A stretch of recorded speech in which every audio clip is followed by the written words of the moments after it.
Good morning 11th class. अपन discuss कर रहे हैं excretory products and their elimination के बारे में। ठीक है, कल की क्लास में हमने regulation of the glomerular filtration किया था। इस टॉपिक को हम यूं भी कह सकते हैं regulation of the kidney function. ठीक है, तो इस टॉपिक को अपन यूं भी कह सकते हैं regulation of the kidney function. बच्चों, इसके अलावा हमारी बॉडी के अंदर और भी कई सारे एक्सक्रीटरी ऑर्गन्स हैं। ठीक है, जैसे कि लंग्स क्या करता है, CO2 को रिलीज करता है। तो CO2 क्या है, एक वेस्ट है हमारे लिए। तो लंग्स यहाँ पर एक्सक्रीशन का रोल प्ले करता है। इसके अलावा बच्चों, हमारी स्किन के अंदर, पहले मैं हेडिंग भी डाल ही देता हूं जिससे कि आपको समझ में आएगा। Other excretory organs, other excretory organs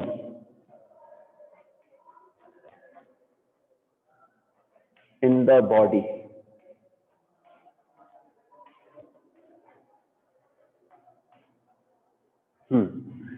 तो other excretory organs in the body हम डिस्कस कर रहे हैं। तो पहला हो गया लंग्स। सेकंड लेते हैं स्वेट ग्लैंड।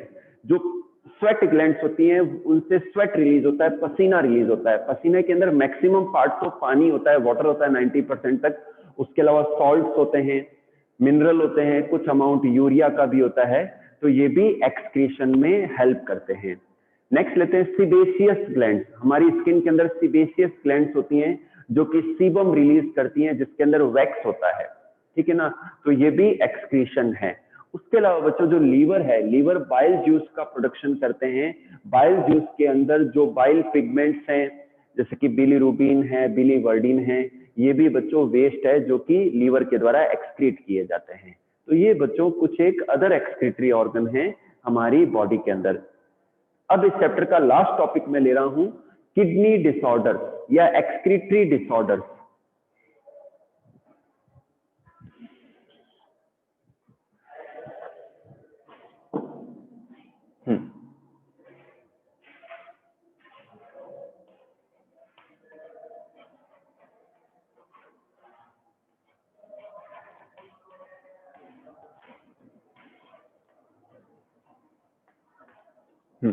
किडनी डिसऑर्डर्स में सबसे पहले लेते हैं यूरेमिया।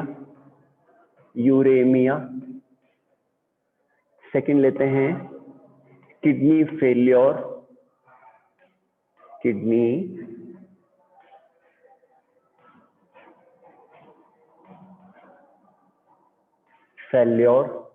थर्ड हम लेते हैं ग्लोमेरुलोनेफ्राइटिस,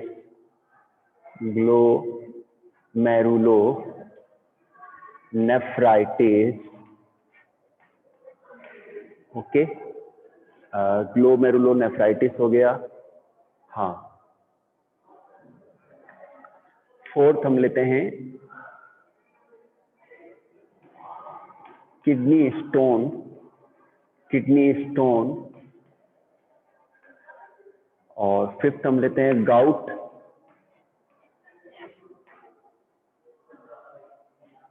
और सिक्स्थ हम लेते हैं हीमेट्यूरिया,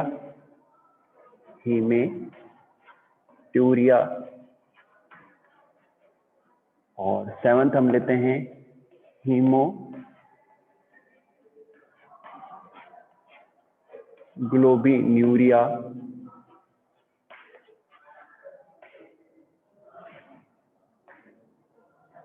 एट्थ है ओलिगोयूरिया,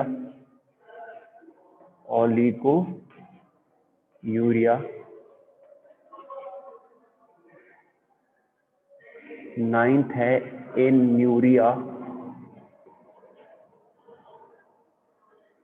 और 10th है पॉलीयूरिया।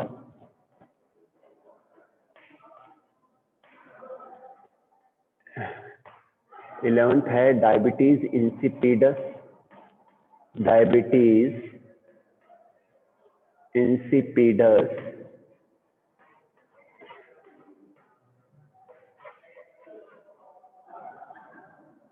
और 12th है डायबिटीज मेलाइटस, मेलाइटस। तो एक बार बच्चों इतना ही करते हैं अपन।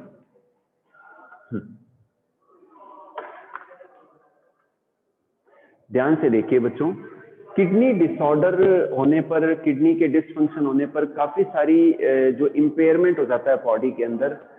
तो सबसे पहले लेते हैं यूरेमिया। यूरेमिया क्या है कि जब किडनी डिसफंक्शन करती है या किडनी का लेस फंक्शनिंग होता है तो यूरिया का प्रॉपर एक्सक्रीशन नहीं हो पाता है। यूरिन के अंदर 25 से 30 ग्राम यूरिया होता है, तो यूरिया का प्रॉपर एक्सक्रीशन नहीं होने के कारण से जो यूरिया है वो ब्लड में एक्यूमुलेट होता रहता है और ये टॉक्सिक के रूप में काम करता है और हमारे लिए बहुत ज्यादा हार्मफुल है। तो इस डिजीज को हम कहते हैं यूरेमिया। सेकेंड लेते हैं किडनी फेल्योर। बच्चों किसी कारण से अगर किडनी पूरी तरीके से शट डाउन हो जाए, काम करना बंद कर दे, किडनी फेल हो जाए, तो इसे हम क्या कहते हैं? किडनी फेल्योर कहते हैं। तो किडनी फेल्योर की कंडीशन में भी जो वेस्ट है, जो यूरिया है, वो बॉडी के अंदर, ब्लड के अंदर एक्यूमुलेट होता रहता है। ठीक है, नेक्स्ट लेते हैं ग्लोमेरुलोनेफ्राइटिस। बच्चों जो नेफ्रॉन्स हैं, नेफ्रॉन्स के अंदर जो ग्लोमेरुलस का पार्ट है उसमें स्वेलिंग हो जाना, नेफ्रॉन्स के अंदर ग्लोमेरुलस के पार्ट में इंफेक्शन हो जाना, स्वेलिंग हो जाना।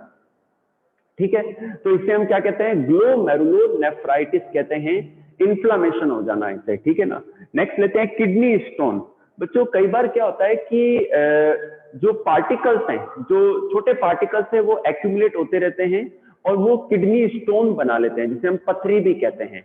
तो कई बार किडनीज के अंदर, नेफ्रॉन्स के अंदर किडनी स्टोन हो जाता है। ठीक है ना, तो इसे हम किडनी कैलक्यूली भी कहते हैं। ठीक है बेटा, तो पेनफुल कंडीशन होती है ये। नेक्स्ट लेते हैं गाउट। गाउट क्या है कि यूरिया और अदर जो सॉल्ट हैं वो कई बार ब्लड के द्वारा, वो जो जॉइंट्स होते हैं हमारी बॉडी के अंदर, गाउट को हम गठिया भी कहते हैं। तो क्या होता है कि अच्छा, गठिए के भी अलग अलग टाइप हैं। तो गाउट के अंदर क्या होता है कि जो यूरिया या अदर सॉल्ट जो हैं, एक्सक्रीटरी सॉल्ट है, वो जॉइंट्स के अंदर एक्यूमुलेट हो जाते हैं और जॉइंट पेन होना शुरू हो जाता है। नेक्स्ट लेते हैं हीमेट्यूरिया। ब्लड के अंदर यूरिन के साथ में ब्लड का निकलना, यूरिन के साथ में ब्लड का निकलना, इसे हम क्या कहते हैं? हीमेट्यूरिया कहते हैं। नेक्स्ट लेते हैं हीमोग्लोबिन यूरिया। अगर यूरिन के साथ में ज्यादा मात्रा में, ज्यादा नंबर में अगर आरबीसी रिलीज हो रही है तो इसे हम क्या कहते हैं? हीमोग्लोबिन यूरिया कहते हैं। नेक्स्ट लेते हैं ओलिगो यूरिया। क्या कहते हैं इसे? Oligo urea. ओलिगो यूरिया क्या है कि कोई फिक्स अमाउंट नहीं है, यूरिया रिलीज हो रहा है यूरिन के साथ में, लेकिन इररिलेवेंट है, कभी कम कभी ज्यादा, कोई बैलेंस वे में रिलीज नहीं हो रहा, तो इसे हम कहते हैं oligo urea. Anuria, anuria means बिल्कुल नहीं, यूरिया बिल्कुल एक्सक्रीट नहीं हो रहा है यूरिन के साथ में। नेक्स्ट होता है पॉली यूरिया। यूरिया बहुत ज्यादा अमाउंट में रिलीज हो रहा है, बहुत ज्यादा अमाउंट में रिलीज हो रहा है यूरिया, तो इसे हम कहते हैं पॉली यूरिया। नेक्स्ट डिजीज लेते हैं डायबिटीज इंसिपिडस। बच्चों जब कभी किसी व्यक्ति में अगर ADH hormone, anti diuretic hormone, या इसे हम वैसोप्रेसिन कहते हैं, ये अगर रिलीज होना बंद हो जाए या लेस रिलीज हो, लेस सीक्रेट हो, तो उस कंडीशन में यूरिनेशन ज्यादा होगा, यूरिन रिलीज ज्यादा होगा, व्यक्ति बार बार यूरिन के लिए जाएगा। इसीलिए इस डिजीज को हम कहते हैं डायबिटीज इंसिपिडस। ये नॉर्मल डायबिटीज से थोड़ा डिफरेंट है, ये एडीएच हार्मोन के लेस सिक्रेशन से होता है, तो इसे हम कहते हैं डायबिटीज इंसिपिडस। नेक्स्ट लेते हैं diabetes mellitus. What is the diabetes mellitus? कि ये बच्चों इंसुलिन हार्मोन की कमी से होता है, कि जब इंसुलिन नहीं निकलता है तो उसकी वजह से जो ब्लड में शुगर का लेवल है वो राइज होता चला जाता है, जो ग्लूकोज है वो बढ़ता चला जाता है, और ये एक्सेस जो ग्लूकोज या शुगर है वो यूरिन के साथ में रिलीज होता है। ठीक है ना, तो इस डिजीज को हम कहते हैं डायबिटीज मेलाइटस। क्या कहते हैं? डायबिटीज मेलाइटस कहते हैं। तो ये बच्चों कुछ किडनी से रिलेटेड डिसऑर्डर्स हैं जो कुछ व्यक्तियों में देखने को मिलते हैं।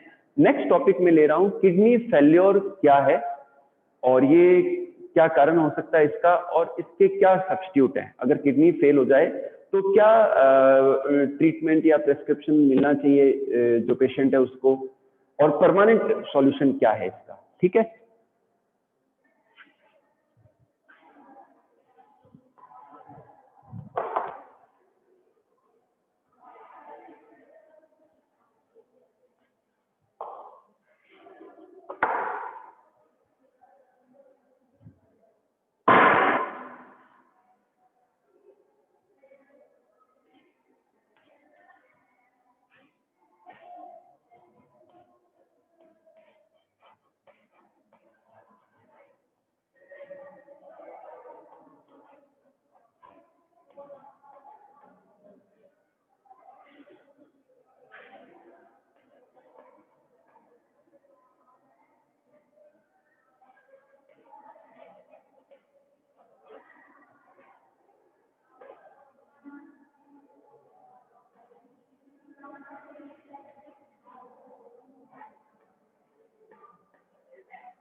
वैसे बच्चों ये 10th क्लास में पढ़ा था आपने, लेकिन एक बार फिर से मैं इसको समझा देता हूँ।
हाँ बच्चों ध्यान से देखिए, किडनी फेलियर के कई सारे रीजन हो सकते हैं कि एक प्रॉपर डाइट ना लेना, या डाइट के अंदर सॉल्ट ज्यादा यूज करना, ठीक है ना, या ऐसी मेडिसिन लंबे समय तक यूज करना बिना डॉक्टर के प्रेस्क्रिप्शन के। तो वो हमारे नेचुरली बच्चों जितना भी हम जो हमारा वेस्ट बनता है वो किडनी के फिल्टर होने से ही बनता है, ठीक है ना। लीवर से जो ब्लड के द्वारा जो वेस्ट है, यूरिया वगैरह जो भी है, वो ब्लड के साथ में किडनी में आते हैं। किडनी के नेफ्रॉन्स में उनका फिल्ट्रेशन होता है और जो वेस्ट है वो यूरिन के रूप में बाहर निकाला जाता है। तो जितनी भी मेडिसिन लेते हैं उनका साइड इफेक्ट हमारी किडनी पर पड़ता है। तो अगर कोई व्यक्ति लंबे समय तक बिना डॉक्टर के प्रेस्क्रिप्शन के, बिना सलाह के कोई ऐसी दवाई खा रहा है जो किडनी के लिए नुकसानदायक है, या ऐसे पाउडर कंज्यूम कर रहा है, जैसे कि मेरे कोई रिलेटिव हैं तो वो लड़का जो है, रिलेटिव जो है मेरा, उनकी दोनों किडनीज फेल हो गई। तो उसका रीजन मेरे को जो लग रहा है कि उन्होंने 2010 की बात है, उन्होंने जिम जाना शुरू किया, एक्सरसाइज करनी शुरू की और पाउडर लेना स्टार्ट कर दिया। कई सारे बॉडी बिल्डिंग पाउडर आते हैं मार्केट के अंदर, और जो कंपनी वाले हैं उनका तो उनको बेनिफिट है रियल, क्योंकि उनको माल बेचना है, अपना अपना जो प्रोडक्ट है वो सेल आउट करने हैं। तो वो उन्होंने प्रोडक्ट लिए और वो पाउडर कंज्यूम किया हेल्थ बनाने के लिए। ठीक है, चेहरे में फुलाव आया, शरीर में थोड़ी सी हेल्थ इंक्रीज हो गई, लेकिन कुछ टाइम बाद में उनकी किडनी डिस्फंक्शन होना स्टार्ट हो गया और 2015 के अंदर टोटली किडनी फेलियर हो गई, दोनों ही।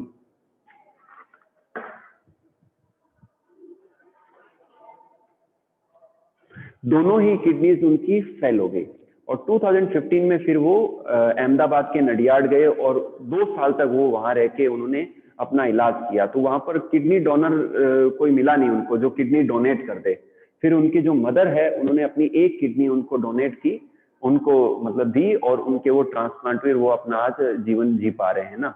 तो मुझे ऐसा लगता है कि उन्होंने बिना डॉक्टर की सलाह के कुछ ऐसे पाउडर्स यूज कर लिए जो कि उनके हेल्थ के लिए इतने हार्मफुल रहे कि उनकी किडनी फेल हो गई।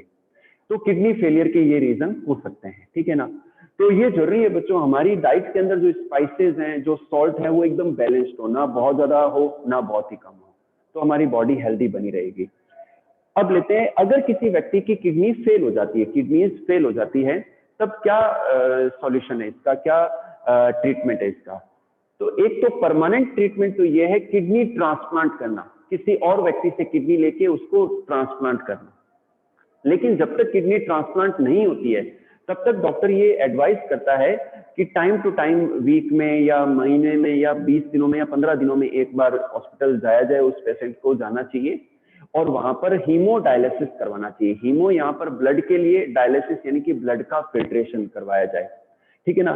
तो इस टेक्निक को हम कहते हैं हीमो डायलिसिस, जिसमें वेस्ट वाले ब्लड को प्योर किया जाता है, वेस्ट को रिमूव करके, ठीक है ना। और इसे हम, इस टेक्निक को आर्टिफिशियल किडनी भी कहते हैं। तो ये कैसे होता है इसको देख लीजिए आप। ये बच्चों आर्टिफिशियल किडनी का एपरेटस है। यहाँ पर ये जो ट्यूब्स नजर आ रही हैं आपको, ये सेलोफेन की ट्यूब हैं, जो कि इनकी मेम्ब्रेन सेमी परमिएबल होती है, इनके अंदर छेद होते हैं, ठीक है। और बाहर जो है डायलाइजिंग सॉल्यूशन है, ठीक है। डायलाइजिंग सॉल्यूशन का जो कॉम्पोजिशन होता है वो सेम होता है ब्लड के प्लाज्मा जैसा। डायलाइजिंग सॉल्यूशन का जो कॉम्पोजिशन है वो ब्लड प्लाज्मा के कॉम्पोजिशन जैसा ही होता है, एक्सेप्ट ब्लड जो हम निकालेंगे पेशेंट के बॉडी से, उसमें यूरिया होता है, क्योंकि किडनी तो काम कर ही नहीं रही। तो जो यूरिया है वो ब्लड के अंदर एक्यूमुलेट हो रहा है, तो वो यूरिया ब्लड के अंदर होता है, ओके। तो एक्सेप्ट क्या है कि जो ब्लड निकालेंगे उसके अंदर यूरिया होगा, बाकी कॉम्पोजिशन सेम रहेगा, ठीक है। तो ये बच्चों लाइन है, इसके द्वारा आर्टरी के थ्रू, बॉडी से किसी आर्टरी से ब्लड को निकाला जाता है और उसमें हिपेरिन मिलाया जाता है। Heparin is a anticoagulant, is an anticoagulant. ये हमारी बॉडी में लीवर में बनता है और ये हमारे बॉडी में कोगुलेशन को यानी कि क्लोटिंग को रोके रखता है, ठीक है ना। लेकिन जैसे ही, एक चीज ध्यान रखना बच्चों, ये बता रहा हूं आपको, नॉलेज की बात है कि कोई एनिमल है या ह्यूमन है, अगर उसका ब्लड हम निकाल के किसी टेस्ट ट्यूब में निकालें तो थोड़ी देर में वो सॉलिड हो जाएगा, जम जाएगा। समझ में आ गई बात। तो इसलिए उसको अगर सॉलिड होने से रोकना है तो उसमें हिपेरिन मिलाना जरूरी है। मैं भी गया था एक बार स्लॉटर हाउस ब्लड लेने के लिए, रिसर्च के लिए। तो जब मैंने ब्लड लिया तो मेरे को ध्यान था, तो मैं अपनी कॉलेज की लेबोरेटरी से हिपेरिन डालकर एक टेस्ट ट्यूब के अंदर और फिर स्लॉटर हाउस गया और वहां पर जो गॉट है उसके ब्लड को लिया। कोई दोस्त था, उसको कोई रिसर्च करना था एनिमल के ब्लड के ऊपर कि उनमें सेलुलोज डाइजेस्टिंग बैक्टीरिया और प्रोटोजोन्स पाए जाते हैं। तो वो प्योर ब्राह्मण था, तो वो कह रहा है उसने कहा मैं तो स्लॉटर हाउस जाऊंगा नहीं, तो मेरे को भेजा आगे। तो मैं गया टेस्ट ट्यूब लेके और हिपेरिन को मैं लेके गया साथ में पाउडर फॉर्म में थोड़ा सा, और उस बंदे ने मेरे को, जो भी स्लॉटर हाउस का आदमी था, उसने ब्लड दिया और उस ब्लड को लाके मैंने अपने फ्रेंड को दिया और उसने उसके ऊपर फिर रिसर्च किया और एक प्रोजेक्ट तैयार किया था। तो ये चीज है। तो यहाँ से जब ब्लड निकालेंगे तो हिपेरिन जरूर ऐड कर देंगे। अब बच्चों यहाँ से जब ब्लड फ्लो होगा तो ब्लड फ्लो होने के दौरान बाहर जो डायलाइजिंग सॉल्यूशन है और सेलोफेन ट्यूब के अंदर जो ब्लड है उसमें ऑस्मोटिक इम्बैलेंस होने की वजह से जो सेलोफेन ट्यूब्स है वहां से जो यूरिया है वो निकलकर डिफ्यूज होकर ऑस्मोसिस होकर डायलाइजिंग सॉल्यूशन में आ जाएगा। और ये डायलाइजिंग सॉल्यूशन जो है यहाँ एक अलग बॉटल में यूज्ड डायलिसिस सॉल्यूशन को इकट्ठा कर लिया जाएगा, जिसके अंदर यूरिया होगा या वेस्ट होगा। ठीक है बेटा। और जो प्योर ब्लड हो गया है उसको हम इस लाइन के द्वारा वेन्स के थ्रू, अच्छा वेन्स के थ्रू बॉडी के अंदर सेंड करने से पहले उसमें हम एंटी हिपेरिन मिला देंगे। तो एंटी हिपेरिन मिलाकर हम ब्लड को वापस से ट्रांसफ्यूज कर देंगे पेशेंट के अंदर। तो ये इस तरीके से जो ये टेक्निक है वो वर्क करती है। यहाँ से अच्छा लगातार फ्रेश डायलिसिस सॉल्यूशन को इस एपरेटस के अंदर देना जरूरी होता है, क्योंकि जो यूज डायलिसिस सॉल्यूशन है वो दूसरे एंड से बाहर निकाल लिया जाता है। ठीक है बेटा। तो ये आर्टिफिशियल किडनी की फंक्शनिंग मैंने आपको समझा दी है। अब बात करते हैं अपन किडनी ट्रांसप्लांटेशन के बारे में।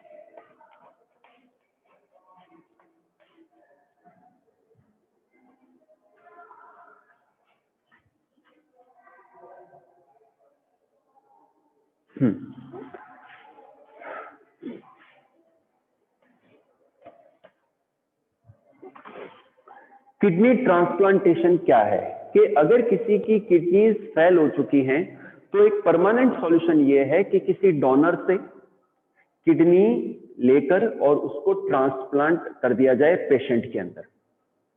एक किडनी ट्रांसप्लांट होने पर वो दोनों किडनी के फंक्शन को रिकवर कर लेती है। क्लियर होगी बात आपके? तो इसमें अब इंपॉर्टेंट थिंग्स क्या हैं वो मैं शेयर कर रहा हूं आपसे कि किडनी ट्रांसप्लांटेशन के लिए जरूरी है कि जो डोनर है और जो रिसीवर है उसका ब्लड मैच करे, उनके जो एंटीजेंस हैं, एंटीबॉडीज हैं, उनका मैचिंग हो, तब ये किडनी ट्रांसप्लांट सक्सेसफुल होता है। नहीं अन्यथा बच्चों हमारे जो पेशेंट की बॉडी के अंदर जो इम्यून सिस्टम है वो रिजेक्ट कर देता है ग्राफ्ट को, किसी आउटर ऑर्गन को या फॉरेन ऑर्गन को रिजेक्ट कर देता है अपने इम्यून सिस्टम के द्वारा। ठीक है ना। तो उस रिजेक्शन को रोकने के लिए जरूरी है कि जो डोनर है वो क्लोज रिलेटिव हो, या तो कोई सिबलिंग हो यानी कि भाई या बहन की किडनी लें, या ट्विंस की किडनी लें, या अपना ऐसा क्लोज रिलेटिव जिसका ब्लड ग्रुप मैच करता हो, एंटीजन मैच करते हो, एंटीबॉडीज मैच करती हो। तो इस तरीके से ऐसे डोनर से किडनी लेने पर किडनी ट्रांसप्लांटेशन सक्सेसफुल रहता है। अच्छा बच्चों कैडेवर का मीन होता है डेड बॉडी। डेड बॉडी से भी किडनी को लेकर ट्रांसप्लांट किया जा सकता है कि अगर कोई व्यक्ति का ब्रेन डेड हो गया है लेकिन हार्ट की फंक्शनिंग सही थी और किडनी फंक्शनिंग सही थी, तो ऐसे कैडेवर यानी कि ऐसी डेड बॉडी से हम किडनी को निकालकर एक हेल्दी, एक नॉर्मल जो पेशेंट है बट तो उसको अपन ट्रांसप्लांट कर सकते हैं, लेकिन विद इन 48 आवर्स। ठीक है ना। ब्रेन डेड होने के बाद में, बॉडी डेड होने के बाद में 48 आवर्स के अंदर उस किडनी को लिया जा सकता है। ठीक है बेटा। अब बात करते हैं कि मान लो जिस डोनर से किडनी ली है और पूरी तरीके से मैचअप नहीं है, ब्लड ग्रुप सेम है लेकिन कुछ डिफरेंस है। ठीक है ना। तो उसके लिए इम्यूनो सप्रेसेंट दवाइयां भी दी जाती है पेशेंट को। मैं लिख के बता देता हूं।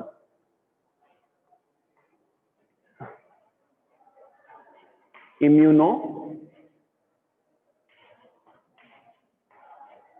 सप्रेसेंट, साइक्लोस्पोरिन,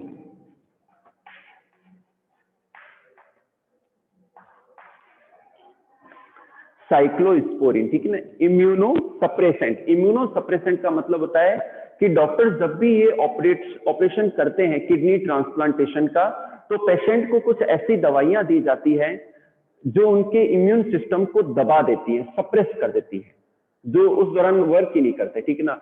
और ये कुछ दिनों तक ऐसा, कम से कम 1 वीक या 2 वीक तक ऐसा किया जाता है, जिससे क्या है कि जो किडनी ट्रांसप्लांट हुई है वो पूरी तरीके से सेट हो जाए पेशेंट के शरीर के अंदर।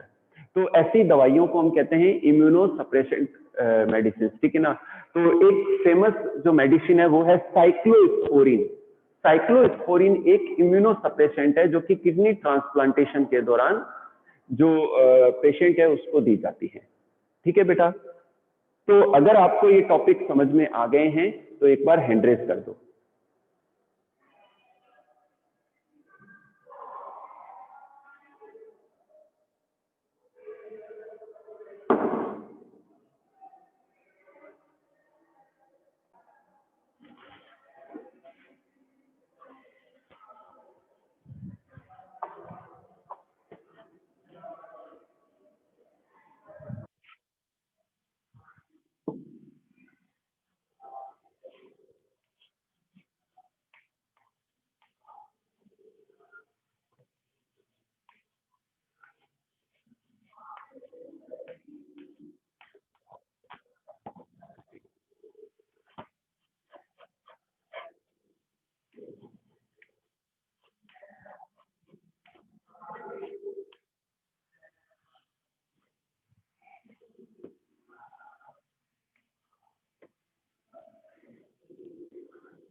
बच्चों ध्यान से देखिए, चैप्टर नेक्स्ट जो है अपना 20 वो है लोकोमोशन एंड मूवमेंट के बारे में। मूवमेंट क्या है बच्चों? बच्चों किसी भी ऑर्गेनिज्म की पूरी बॉडी का, होल बॉडी का या बॉडी का किसी ऑर्गन का मूवमेंट या डिस्प्लेसमेंट, इसे हम क्या कहते हैं? या उसके लोकेशन में या उसकी कंडीशन में चेंजेस आना, तो इसे हम क्या कहते हैं? मूवमेंट कहते हैं। क्या कहते हैं? मूवमेंट कहते हैं। नेक्स्ट लेते हैं हम types of movement.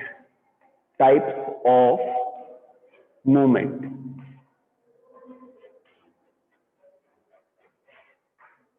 Types of movement में कई सारे हैं। फर्स्ट लेते हैं प्रोटोप्लाज्मिक मूवमेंट। सेकंड लेते हैं सूडोपोडियल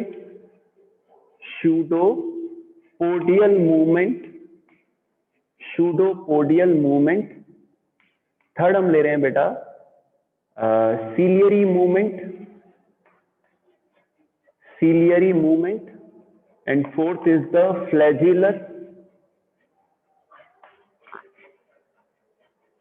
फ्लैजेलर मूवमेंट। एंड फिफ्थ है मस्क्यूलर मूवमेंट। बच्चों यहाँ पर डिफरेंट ऑर्गेनिजम्स के अंदर डिफरेंट टाइप से मूवमेंट होता है। तो फर्स्ट लेते हैं प्रोटोप्लाज्मिक, कि जो प्रोटोप्लाज्म की जो मूवमेंट होती है यूनिसेलुलर ऑर्गेनिज्म में, सिंगल सेल्ड ऑर्गेनिज्म में, इसे हम प्रोटोप्लाज्मिक स्ट्रीमिंग भी कहते हैं या साइक्लोसिस भी कहते हैं। ठीक है, तो इसके द्वारा सेल के अंदर जो मूवमेंट होता है उसे हम कहते हैं protoplasmic movement. Okay, understood. Second हम लेते हैं सूडोपोडियल क्या है? अमीबा को देखा है आपने? अमीबा की स्केच को देखा है आपने? अमीबा के बारे में पढ़ा भी है। तो उसके अंदर सूडोपोडिया बनते हैं। प्रोटोप्लाज्मिक स्ट्रीमिंग की वजह से उनकी सरफेस से सूडोपोड्स जो हैं एमर्ज होते हैं, तो उसके कारण से भी मूवमेंट शो होता है अमीबा के अंदर। तो इसे हम क्या कहते हैं? सूडोपोडियल मूवमेंट कहते हैं। नेक्स्ट लेते हैं ciliary movement. Cilia hair like projection, hair like structures. तो सिंगल सेल्ड ऑर्गेनिज्म यानी कि जैसे कि बैक्टीरिया के अंदर उनकी सरफेस के ऊपर या पैरामीशियम में उनकी सरफेस के ऊपर हेयर लाइक स्ट्रक्चर्स होती है जिन्हें हम सीलिया कहते हैं। तो वो ओर लाइक मूवमेंट शो करते हैं और इसकी वजह से क्या है? सेल का मूवमेंट